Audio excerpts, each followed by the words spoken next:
રીતના જે આ રોડ ગઈકાલે બનાવવામાં આવ્યો, આજે એ રોડની અંદર આઈસર બેસી ગઈ છે, શું કહેશો? પહેલા જ વરસાદમાં રોડની પોલ ખુલી ગઈ છે. પ્રથમ ગ્રાસે મક્ષિકા અને એ બંધ બેસતું આવે છે.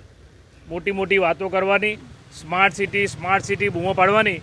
આ વડોદરા શહેર તો સ્માર્ટ ના થયું, પરંતુ આ કોર્પોરેશનમાં બેઠેલા ભાજપના સત્તાધીશો કરપ્શન કરવામાં સ્માર્ટ થઈ ગયા છે.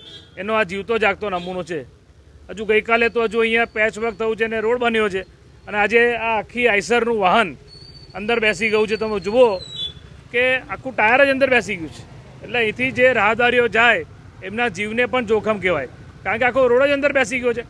આપણે જ્યાં ઊભા છે આ અલકાપુરીનો વિસ્તાર છે, કુંજ સોસાયટીનો એકદમ ક્રીમ એરિયા અને પોજ વિસ્તાર કહેવાય. મોટા મોટા માલે તુજારો અહીંયા રહે છે. એ જગ્યા પણ એટલે ગરીબોને હેરાન કરવાના, બધાને માલે તુજારોને હેરાન કરવાના.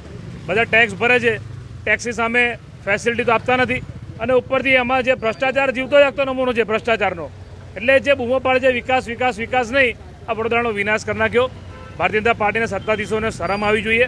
એટલા માટે હું હંમેશા કહું છું કે વડોદરા મહાનગર સેવા સદનને આ લોકોએ વડોદરા મહાનગર મેવા સદન બનાવ્યું છે, અને આ કોર્પોરેશનની અંદર જે સ્ટેન્ડિંગ કમિટી છે ત્યાં માત્ર 3 જ વસ્તુ થાય છે: મીટિંગ, હિટિંગ ને ચીટિંગ.